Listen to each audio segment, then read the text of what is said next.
আসসালামু আলাইকুম। আশা করি সবাই ভালো আছেন। কাছে বা দূরে, দেশ ও দেশের বাইরে যে যেখান থেকে আমার ভিডিওটি দেখছেন সবাইকে অনেক অনেক ধন্যবাদ, অনেক অনেক ভালোবাসা আমার পক্ষ থেকে।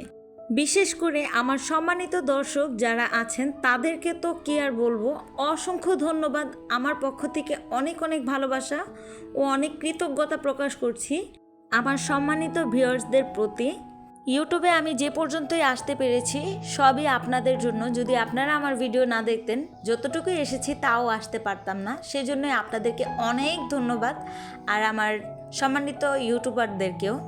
তো যাই হোক, আজকের সকালটা ও আজকের ভিডিওটা একটু অন্যরকমভাবে শুরু করলাম। প্রথমেই দেখতে পেলেন আমার ছোট ছেলে তাকের উপর বসে আছে। তো ও সকালে ঘুম থেকে উঠতে বলতেছে ওর নাকি পেটে কেমন করছে, মানে খিদা লাগছে ওর, সেটা তো আর বলতে পারে না। তো ওকে আমি এই যে গরম গরম রুটি বানিয়ে দিলাম খাওয়ার জন্য। আর দেখতেই পেলেন আমার ছেলে গেঞ্জি খুলে ফেলছে। আসলে আমার ছেলে না গরম সহ্য করতে পারে না, তাই ওকে জামা পরিয়ে দিলে ও জামা খুলে ফেলে। তো যাই হোক, আপনাদের সাথে আজকে আমি আমার কিছু কথা শেয়ার করব। আশা করছি আপনারা আমার ভিডিওটি ফুল ওয়াচ করবেন ইনশাআল্লাহ। তো যাই হোক, এই যে আমি আমার রুটিগুলো ছেঁকে নিচ্ছি, আর ছেঁকে একটা জালিতে রাখছি। আর রুটি জালিতে রাখলে আমার রুটিগুলো নেতিয়ে যায় না। তো দেখতেই থাকুন, ভালো লাগবে। তো যাই হোক, অফ ক্যামেরায় নাস্তা বানিয়ে হাজব্যান্ডকে খাইয়ে দোকানে বিদায় করলাম। আর আমার বড় ছেলে তো এখনও ঘুমাচ্ছে। ঘুম থেকে উঠিয়ে ওকে এই যে ব্রাশটা দিব। আর ছোট ছেলে তো আগেই একটা রুটি খেয়ে ফেলেছে, কারণ তার পেটে কেমন করছে সেজন্য। তো এখন দুই ভাইকে দিব দাঁত ব্রাশ করতে।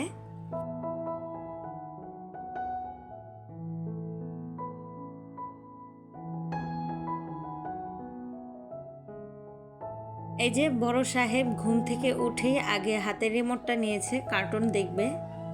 তো তিনি আবার ভালো কার্টুন দেখতে পারে, ঘুম থেকে উঠেই সবসময় টিভিটা ছেড়ে দেয়। তো যাই হোক, ব্রাশ দিলাম, তিনি বসে আছে তার মর্জি মতো, সে দাঁত ব্রাশ করবে। তো আমি আগে বিছানাটা উঠাই, তারপর ওদেরকে দাঁত ব্রাশ করাবো। আর যে কথাগুলো আপনাদের সাথে শেয়ার করবো আর কি, কথাগুলো হচ্ছে, আমি কিন্তু একেবারেই সাধারণ ফ্যামিলির মানুষ। আমি কোনো ভিআইপি পার্সন না। না আমার হাজব্যান্ড বিদেশ থাকে, আর না আমি বিদেশ থাকি, আর না আছে আমার হাজব্যান্ডের বাড়ি। যদিও আমার ভাসুরের 5 তলার বাড়ি আছে, তবে সেটা যেহেতু আমাদের নয়, তাই সেটার কথা বলতেও চাই না। আর আমার বাবার বাড়িও যদি আমার বাবার বাড়ি থাকে, সেটাও আমার নয়। আমার হাজব্যান্ডের যা আমার তা, আমার যা আমার হাজব্যান্ডের তা। তো আমি যেহেতু লাইফস্টাইল ব্লগ বানাই, তো আমার দৈনন্দিন জীবনে আমার যা কিছু আছে আমি কিন্তু সেগুলোই আপনাদের সামনে শো আপ করি। আমরা কি খাচ্ছি, আমরা কোথায় যাচ্ছি, আমরা কিন্তু সেগুলি আপনাদের সাথে শেয়ার করি। আমি যেহেতু সাধারণ ফ্যামিলির মানুষ, আমি যদি 10 টাকা দিয়েও কোনো কিছু কিনে খাই, সেটাও আমার জন্য অনেক বড় কিছু। কারণ আগে 1 টাকা দামের জিনিস এখন সেই জিনিসটা 10 টাকায় পাওয়া যাচ্ছে। আগের 1 টাকা আর এখনকার 10 টাকার ভিতরে অনেকটা ডিফারেন্স। কারণ আগে 1 টাকায় অনেক কিছু পাওয়া যেত, যেটা এখন 10 টাকায় মাত্র একটা জিনিস পাওয়া যায়। তবে আমরা অনেকেই অনেক আশা নিয়ে এসেছি। কেউ এসেছি টাকা ইনকাম করার জন্য, আবার কেউ বা এসেছি নিজের পরিচিতি করার জন্য। তো আমি কিন্তু এই কথাটা আরও একবার বলেছিলাম, আমি ইউটিউবে এসেছি আমার পরিচয় করার জন্য। আমার হাজব্যান্ড আমাকে যা এনে দিবে, আমার হাজব্যান্ডের যা আছে তাতে আমি আলহামদুলিল্লাহ। আরেকটা কথা, এই যে ঘরে আমি কাজকর্ম করি, ঘর দুয়ার পরিষ্কার করে রাখি, এটা কিন্তু সম্পূর্ণ একা হাতে করি। বাচ্চা কাচ্চাও একা সামলাই, আর আমার সংসারটাও আমি একাই সামলাই। যদিও আমার শাশুড়ি থাকে, আমার শাশুড়িকে মাঝে মধ্যে যখন না পারি তখন বলি, আমার শাশুড়ি করে দেয়। আর যদি পারি আমারটা আমিই করে নিই। তো বেশিরভাগ আমি নিজেই আমারটা করার চেষ্টা করি, কারণ আমি অন্যের উপর ভর করে থাকতে পছন্দ করি না। সেজন্য আমি 1 বছর হেল্পিং হ্যান্ড রেখেও আমি তাকে নিষেধ করে দিয়েছি। কারণ আমি 1 বছর অন্যের উপর ভরসা করে দেখেছি, আমার ভিতরে একটা আলসেমি ভাব চলে এসেছে। আমি কোনো কাজই তখন আর করতাম না, আর আমার করতেও মন চাইতো না। কেমন জানি একটা আলসেমি ভাব চলে আসে। তো যাই হোক, পরবর্তীতে আমি ভেবে দেখলাম অন্যের উপর ভরসা করে থাকলে আস্তে আস্তে আমার জন্যই সেটা খারাপ হবে। আমি পরবর্তীতে ভবিষ্যতে অন্যের উপরেই ভরসা করে থাকব। সেজন্যই আমি কাজের খালাকে না করে দিয়েছি। তো এই যে এখন আস্তে আস্তে একা একা নিজের সংসার নিজেই যেভাবে পারছি সামলাচ্ছি। যখন মন চাচ্ছে তখন গুছিয়ে রাখছি, আবার মাঝে মধ্যে যখন না করতে মন চায় তখন রেখে দিই, পরবর্তীতে ভালো যখন লাগে তখন করে নিই। জানি না ভবিষ্যতের কথা, ভবিষ্যতে কি হবে আমার সাথে, আমি কি অবস্থায় থাকব। আল্লাহ তাআলা হয়তো এখন ভালো রেখেছেন, ভবিষ্যতে নাও রাখতে পারেন, আবার এমন আছে ভবিষ্যতে এর থেকেও ভালো রাখতে পারেন। তখন হয়তো আমি আস্তে আস্তে বয়সও হয়ে যাবে, আর বয়স যদি হয়ে যায় তখন তো একজন সহকারী দরকার পড়বে, তখন হয়তো সহকারী নিতেও পারি, বাকিটা আল্লাহর উপর। তো যাই হোক, অনেক কথাই বলে ফেললাম, জানি না আমার কথাগুলো আপনারা কতটুকু বুঝলেন বা আমার কোনো কথায় আপনারা কেউ কষ্ট পেলেন কিনা। যদি আমার কোনো কথায় কষ্ট পেয়ে থাকেন তাহলে দুঃখিত। আমি কোনো ভিআইপি পার্সন বা কোনো ভিআইপি ফ্যামিলি থেকে বিলিং করি না, আমি একেবারেই সাধারণ সাদামাটা সাধারণ মানুষ, আমি সাধারণ জীবনযাপন করি, এটাই আপনাদেরকে জানানোর জন্য কথাগুলো বললাম। তো যাই হোক, অনেক কথাই বললাম, আর কথা বলতে বলতে এদিকে কিন্তু আমি আমার ওয়ার্ড্রফের উপরের সাইডটা গুছিয়ে ফেলেছি। এটার অবস্থা কিন্তু দেখতেই পেয়েছিলেন কতটা খারাপ ছিল। আর এই যে উপরে যে কাপড়টা বিছিয়েছি, এই কাপড়টা না অনেক দিন ধরে ধোয়া হচ্ছে না, আর আমি এই কাপড়টা নামাতেও পারছি না, কারণ এটার উপরে যেহেতু টিভি আছে, আমি টান দিলে হয়তো টিভিটা পড়ে যাবে, যদি পড়ে যায় তাহলে তো আমার খবর আছে। তো যাই হোক, ওয়ার্ড্রফের উপরে কতগুলো কয়েন দেখতে পেয়েছেন, আপনাদের সাথে তো শেয়ার করলাম। তো এই কয়েনগুলো আমি আস্তে আস্তে জমিয়ে কয় টাকা করেছি আপনাদেরকে দেখাচ্ছি, আর এই খুচরা টাকাগুলোকেই আমি নোট করে নিই কিভাবে, সেটাও আপনাদের সাথে শেয়ার করব। আমার হাজব্যান্ড দোকান থেকে এসেই এখানে 2 টাকার নোট, 2 টাকার কয়েন, 1 টাকার কয়েন, 5 টাকার কয়েন এভাবে না রেখে দিত, আর তার খেয়ালও থাকতো না এগুলো নেওয়ার কথা। তো যাই হোক, আমি এখান থেকেই আর কি জমিয়ে জমিয়ে কয় টাকার কয়েন করেছি, তো সবগুলি আপনাদেরকে দেখাচ্ছি। কিভাবে আমি কয়েনগুলোকে নোট করি সেটাও আপনাদের সাথে বলবো, তো দেখতেই থাকুন। জানি না যে কথাগুলো বললাম শুরুতে সে কথা শুনে এই পর্যন্ত কেউ টিকে আছেন কিনা, যদি থাকেন প্লিজ সাড়া দিবেন।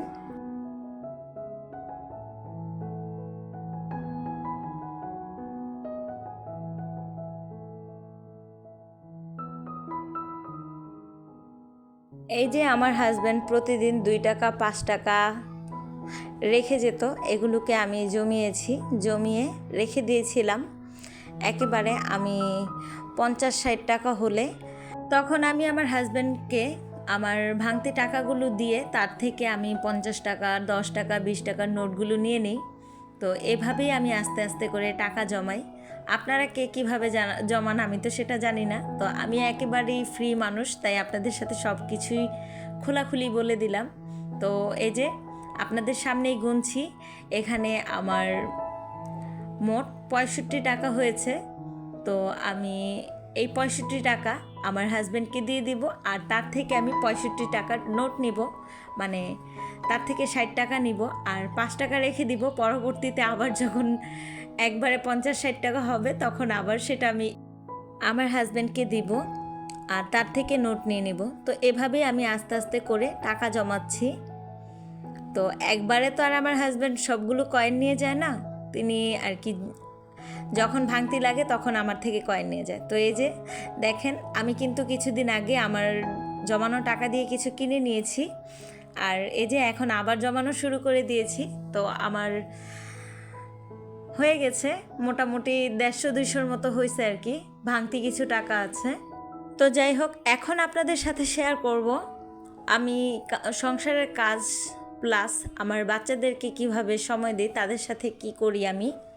তো এই যে দুপুরে রান্নাটা বসিয়ে দেব। আমি এখানে পেঁয়াজ মরিচ কষিয়ে নিচ্ছি। আমি পটল আলু দিয়ে তেলাপিয়া মাছ রান্না করব, ডাল রান্না করছি, আর ভেন্ডি ভাজি করছি। তো সেগুলো করে নিছি অফ ক্যামেরায়। আর এই যে এখন পটলটা রান্না করব। তো আমি আগে পটলের তরকারিটা বসাইছি, পরে আমি মাছটা ভাজি করব। তো দেখতেই থাকুন।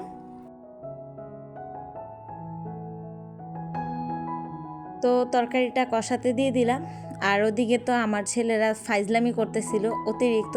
তো ভাবলাম ওদেরকে আমি সময় দিই, আমার সাথে একটু খেলা শিখাই। আমি ছোটোকালে যা খেলতাম এখন ওদেরকেও শিখাচ্ছি। আমি যেহেতু ওদেরকে নিচে নামতে দিই না, ভাবলাম ওদেরকে শিখিয়ে দেই, ওরাই ঘরে বসে বসে খেলবে। তো আমি প্রায় সময় ওদের সাথে এগুলো খেলি। তো ছোটোকালের একটা প্রচলিত খেলা, ইচিং বিচিং চিচিং ছা, প্রজাপতি উড়ে যা, ইস বিষ দানের শীষ লাহমিনের মাথা বিষ। আচ্ছা, আপনাদের সাথে তো আমি সব কিছুই শেয়ার করে ফেলছি, আপনারা আবার কেউ কিছু মনে করছেন না তো? কিছু মনে করলে অবশ্যই বলবেন, তাহলে আর আপনাদের সাথে এসব বিষয় নিয়ে আর কোনো কিছুই বলবো না, শেয়ারও করব না। বিশেষ করে আমার দর্শক যারা আছেন তাদেরকে বলছি, যদি আমার পুরো ভিডিওটি দেখে থাকেন অবশ্যই জানবেন, আর যদি জানতে পারেন অবশ্যই আমাকে কমেন্ট করবেন আমার এই সব কথা, আমার ছেলেদের দুষ্টামি আপনাদের কাছে কেমন লাগে। তো রাফিন তো ছোট মানুষ, তাই রাফিনকে আগেই উঠা করে দিলাম। আর এই যে লাহমিন একটু পরপর বলছে ওকে আরেকবার দেওয়ার জন্য, তো ওকে শেষবারের মতো উঠা করে দিলাম। আর এই যে রাফিনকে কোলে রাখছি, তো ও লাফ দিয়ে আমার কাছে আসছে। তো এভাবেই আমি কাজের ফাঁকে ফাঁকে আমার ছেলেদেরকে আমি সময় দিয়ে থাকি, কারণ ছেলেদেরকে আমি সারাদিনই ঘরবন্দি করে রাখি, নিচে সহজে নামতে দিই না। আর তার উপর যদি ওদের সাথে খেলাধুলাও না করি তাহলে তো ওদের মন এমনিতেই ছোট হয়ে যাবে, আর ওরা কোনো কিছু শিখতেও পারবে না। তো যাই হোক, এই যে মা ছেলে একটু দুষ্টামি করলাম। আর আমি যেহেতু কাজ রেখে আসছি, তো তাড়াতাড়ি করে কাজের কাছেও চলে আসলাম। এই যে ভাত বসাইছি, কিন্তু ভাতে এখনও বলক আসেনি, অনেক দেরি আছে ভাতে বলক আসতে। আমি একটু লাড়া দিয়ে দিলাম।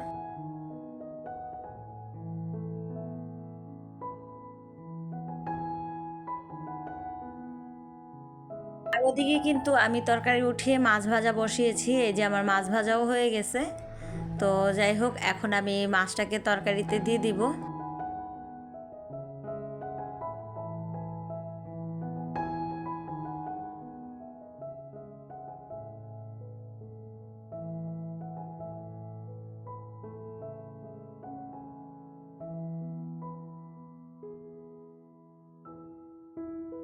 তো যাই হোক, তরকারিটাকে বলক আসার জন্য এখন চুলায় রেখে দিয়ে যাব। আর ওদিকে ছেলেদের গোসলের টাইম হয়ে গেছে, তো ওদেরকে এখন গোসল করাবো। এই যে অফ ক্যামেরায় গোসল করিয়েও নিয়েছি। তো এখন আমি ওদের শরীর মুছিয়ে ভাত খাওয়াবো, ভাত খাইয়ে তারপর ঘুম পাড়াবো। তো এই ছিল আমার আজকের ভিডিও। তো আমার প্রিয় দর্শক, প্রিয় ভিউয়ার্স যারা আছেন, সাধারণ দর্শক, তাদেরকে বলছি, আমার এই সমস্ত ভিডিও যদি আপনাদের কাছে ভালো লাগে আমাকে কমেন্ট করে জানাবেন, তাহলে আমি এইভাবেই আপনাদের সাথে ভিডিও শেয়ার করব। আর যদি নাও ভালো লাগে তাও বলবেন, কোনটা ভালো লাগে আপনাদের কাছে সেটা জানাবেন, আমি সেই অনুযায়ী ভিডিও দেওয়ার চেষ্টা করব। আর হ্যাঁ, আরও একবার বলছি, কোনো আপু বা ভাইয়া আমার কোনো কথায় বা কোনো কাজে যদি কষ্ট পেয়ে থাকেন, প্লিজ ক্ষমার দৃষ্টিতে দেখবেন, ছোট বোন হিসেবে ক্ষমা করবেন। আর কোনো কিছুই বলার নেই। আজকের মতো আমার ভিডিওটা এ পর্যন্ত। সবাই ভালো থাকবেন, সুস্থ থাকবেন। আল্লাহ হাফেজ অ্যান্ড আসসালামু আলাইকুম রহমতুল্লাহি ওয়া বারাকাতুহু। আর হ্যাঁ, প্লিজ মনে করে একটি লাইক দিয়ে দিন। Bye bye.